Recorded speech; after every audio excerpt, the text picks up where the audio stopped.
철도운송 산업기사 필기 시험 과목은 세 과목으로 되어 있습니다. 세 과목으로 되어 있는데 과목은 아주 간단합니다. 첫 번째 과목이 여객운송, 두 번째 과목이 화물운송, 세 번째 과목이 뭐다? 열차 운전입니다. 그죠? 그런데 문제는 이 여객운송입니다. 제목이 뭐예요? 제목이 철도운송 산업기사예요. 그죠? 그런데 철도운송 산업기사에서 우리가 철도는 철도의 정의를 보게 되면은 철도청 시절에는 열차를 운행해서 여객이나 화물을 실어 나른다고 돼 있고 공기업이 되고 나서의 철도의 정의는 조금 더 철도산업발전기본법에서 확대가 돼 있죠. 어쨌든 그렇지만 사람을 실어 나르거나 화물을 실어 나르는 경우가 가장 주된 사업이죠. 그런데 문제는 철도 여객 운송에 관련된 교재가 나온 게 없다는 겁니다. 왜? 철도 여객 운송의 장단점은 5분이면 강의가 끝나죠. 철도는 중장거리 대량 수송 수단입니다. 그죠? 그 다음에 날씨에 관계없이 육상 교통 수단 중에는 가장 안전하고 정시성도 있고 이런 몇 가지 장점 외에 가장 큰 철도 운송의 특징은 중장거리 대량 수송입니다. 그런데 우리나라는 국토의 길이가 서울에서 부산까지 400km 조금 넘기 때문에 사실은 남한만 놓고 봤었을 때는 철도는 그렇게 경쟁력을 가진 운송수단은 아니죠.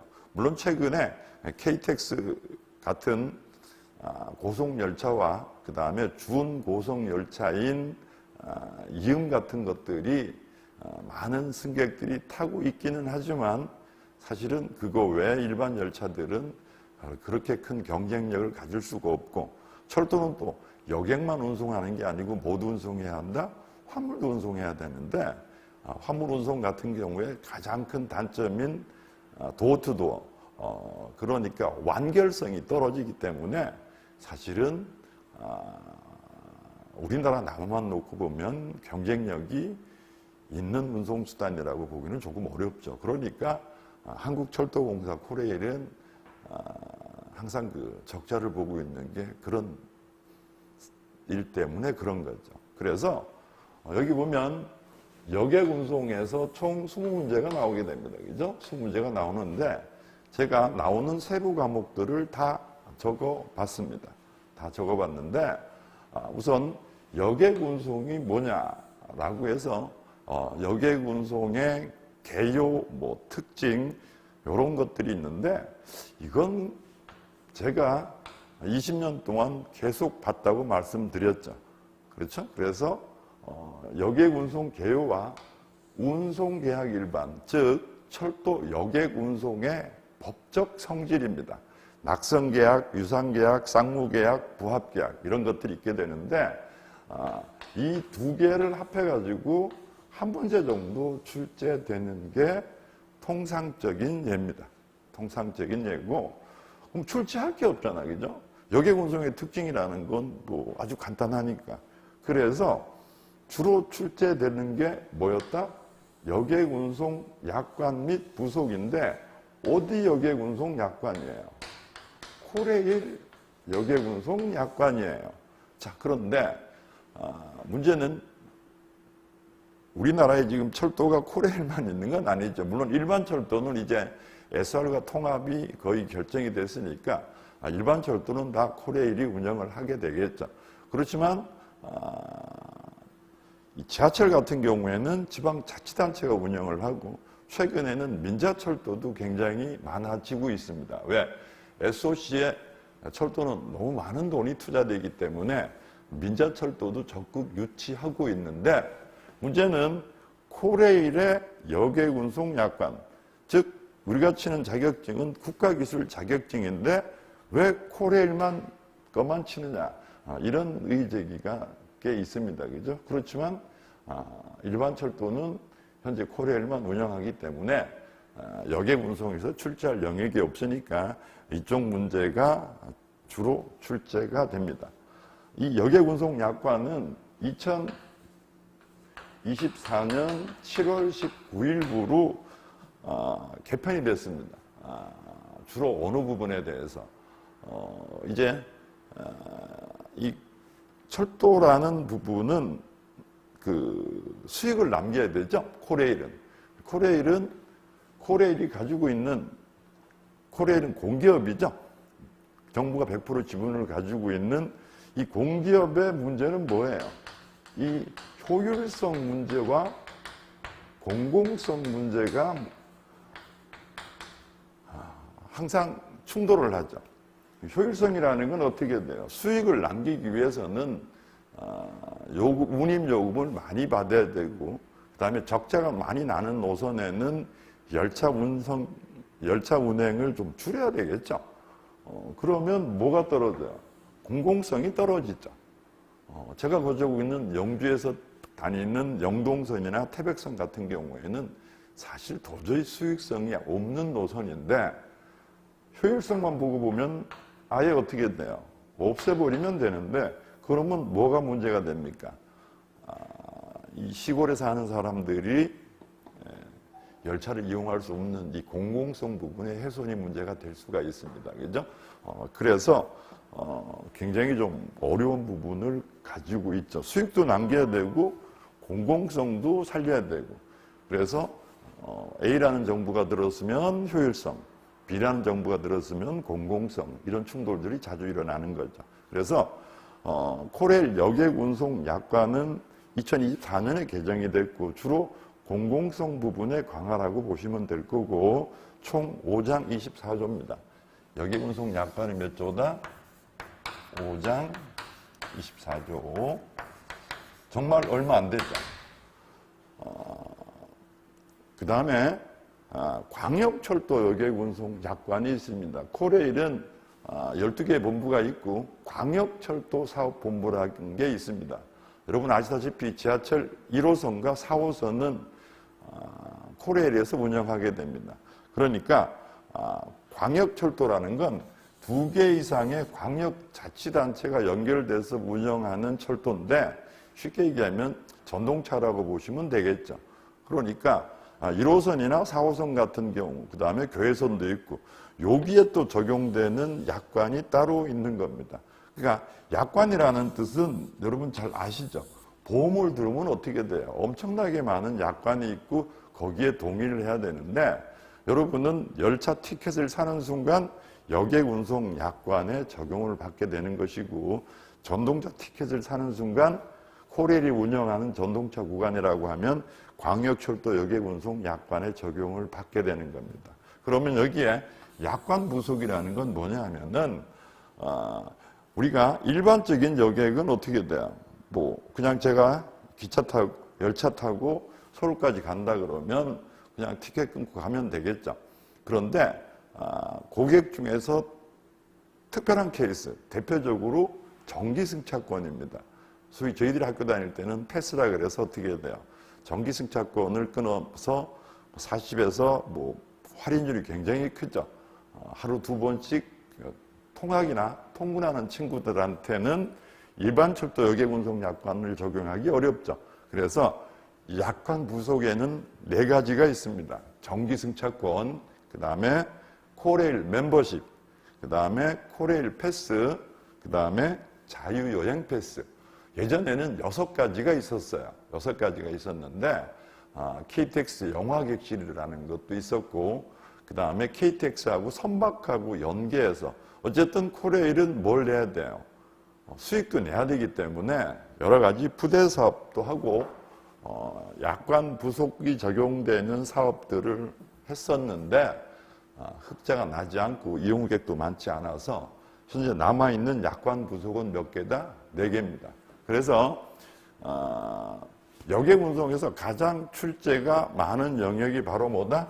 여객운송 약관과 약관 부속 영역입니다. 얼마 안 되죠? 5장 24조고, 그 다음에 약관 부속은 얼마밖에 안 된다?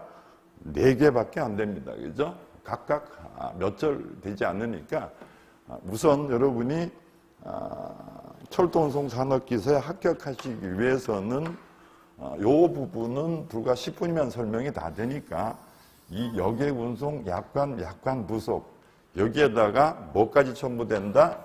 계산 문제.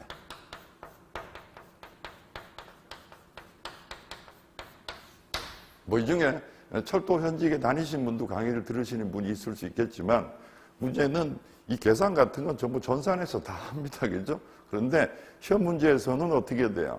여객운임 계산 문제가 통상 2문제 정도 나왔었는데 지금은 문제 은행식이다 보니까 어떤 제자는 교수님 저거 계산 문제를 6개나 받았습니다.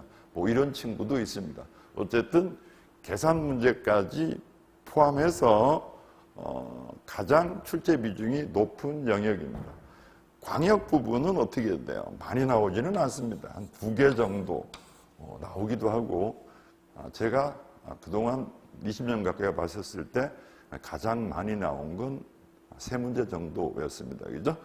그래서 제가 강의 중에 얘기하겠지만 이 2개를 동시에 하게 되면 대단히 혼란스럽기 때문에 우선 여객운송 약관 및 약관 구속을 철저하게 해서 이것이 다 정리된 후에 그 다음에 광역철도 여객운송 약관을 하시면 되겠습니다. 그죠? 자, 그 다음에 제가 여러분한테 책을 2권 보내드릴 거예요. 책을 2권 보내드릴 건데 이론서 1권 하고 문제은행 하나 하고 아마 이론서가 먼저 갈 거예요. 왜냐하면 이 열차 운전의 운전지구 규정이 확 바뀌는 바람에 문제를 전부 다시 만들어야 돼서 그 작업 시간이 굉장히 걸리는 영역이 있어서 두 번으로 나눠 가게 될 건데 저는 이론책을 여객, 화물, 열차 운전 이렇게 3파트지만 저는 4개의 파트로 나누어서 4번째 파트를 뭐라고 얘기했다? 철도 관련법이라고 했습니다. 이건 지금 오류가 난 내용이고 여러분 철도 관련법이라는 단어는 여러 곳에서 나옵니다. 어디서 나온다? 철도 차량 운전 면허 시험 과목에도 철도 관련법이 있고 코레일 공채 시험에도 철도 관련법인데 명령까지만 치니까 명령이라고 하죠. 그런데 이렇게 명령까지만 쳐서 철도 관련 법령에서 10문제를 치죠. 그래서 철도 관련법이라는 법은 없습니다. 우리나라의 법은 어디에 가서 치면 다 나옵니까? 법제처에 가서 치면 다 나오죠. 근데 뭐는 없다? 철도 관련법이라는 법은 아무리 쳐도 없어요. 무슨 뜻이다? 철도에 관련된 법의 합의라고 보시면 되는 거예요. 그러니까 철도 관련법은 철도 차량 운전 면허에서의 철도 관련법은 이 중에 면허 가지신 분도 계시겠지만 철도 안전법 및 그 합의 규정이라고 명시되어 있고 코레일 공차에서 치는 철도 관련법은 철도사업법, 철도산업발전기본법, 철도사업법, 그 다음에 한국철도공사법 중에서 법 시행령까지만 치겠다. 이렇게 되어 있는 거죠. 그 다음에 철도사업법에서도 철도관계법령이란 이래서 또 7개가 나온 게 있습니다. 그러니까 각 법에서 어떻게 돼요? 철도에 관련된 법들을 필요한 것을 찾아서 쓰게 되는데 그걸 통합해서 뭐라고 얘기한다? 철도 관련법이라고 얘기합니다. 자, 그런데 철도 운송 산업 기사에서는 이렇게 4개의 철도에 관련된 법들이 나오게 됩니다. 철도안전법, 철도사업법, 도시철도법, 철도산업발전 기본법. 어마무시하죠? 여러분 철도안전법만 해도 어떻게 돼요? 9장 81조나 됩니다. 그런데 어떻게 출제 기준에 명시가 되어 있냐 하면 철도안전법 중에서 여객에 관련된 거, 철도안전법 중에서 화물에 관련된 거, 철도안전법 중에서 열차 운전에 관련된 내용을 내겠다. 이런 식으로 명시가 돼 있습니다. 그러니까 여객 운송에서 사실 출제할 게 얼마 없다 보니까 이쪽 파트에서 10개에서 한 12개 정도 나오면 나머지는 어디서 나온다? 철도 관련법에서 나오게 됩니다. 즉 철도 관련법이라는 건 이렇게 출제 기준에 4개의 법이 명시돼 있다라는 겁니다. 그런데 여러분이 아마 철도 안전법만 해도 굉장히 두껍죠. 그런데 철도 안전법 중에서 몇 장은 나오지 않는다? 4장은 출제되지 않습니다. 그 다음에 7장도 출제되지 않습니다. 그 다음에 8장도 출제되지 않습니다. 그럼 전체 몇 장 중에서 9장 중에서 4장, 그 다음에 7장, 그 다음에 8장을 제외한 것들이 출제되게 됩니다. 그 다음에 철도사업법입니다. 철도사업법은 7장 52조입니다. 이건 코레일 공채 과목이죠. 공채 과목인데 철도사업법이 7장 52조입니다. 그 다음에 세 번째 철도사업법 다음에 도시철도법입니다. 그죠? 도시철도법은 5장 50조입니다.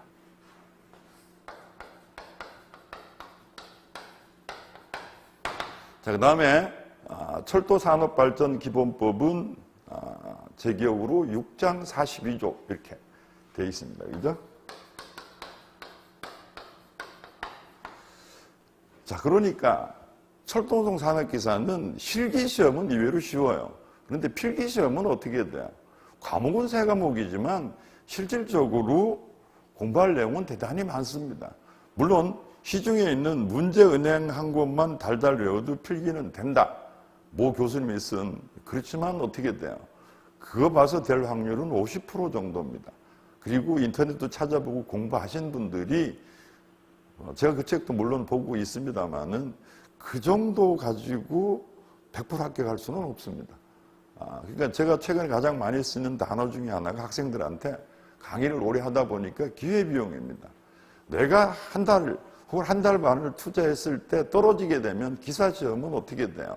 그냥 6개월이 넘어가 버리게 됩니다. 철도운송 산업기사 같은 경우에는. 그래서 거기 있는 문제 정도 봐가지고는 저는 50% 정도라고 봅니다. 어쨌든 이 4개의 법 중에서 철도산업발전기본법은 거의 안 나옵니다. 1년에 한 문제 정도 이렇게 2번 시험 치면 한 문제 정도 나오는데 이 한 문제 정도도 뭐다? 3조 용어의 정의, 그 다음에 5년 철도망 계획 뭐 이렇게 해서 이 부분은 제가 나오는 부분 정도만 문제로 대처를 해서 교재에는 집어넣지 않습니다. 그럼 나머지 법이 있죠. 철도안전법, 철도사업법, 도시철도법입니다. 그럼 과연 여기서는 얼마나 나오느냐? 물론 어떤 문제지를 받느냐, 어떤 유형을 받느냐에 따라서 좀 달라질 수 있지만 통상 6개, 2개. 그러면 총 몇 개가 된다? 14문제 정도가 됩니다. 14문제. 그러니까 6개, 2개. 총 60문제 중에서 14개. 요게 가장 기본입니다. 15개나 16개가 나올 수 있고 12개가 나올 수 있지만 제가 20년 가까이 봤었을 때 요걸 기준으로 해야 합니다. 그러니까 철도운송 산업기사에서 철도 관련법을 공부하지 않고 36개 맞는 건 불가능합니다. 불가능하기 때문에 제 책에서는 아예 4편을 뭘로 따로 빼놨다? 4편을 철도 관련법으로 따로 빼놨습니다. 여러분한테 보내드릴 책에서.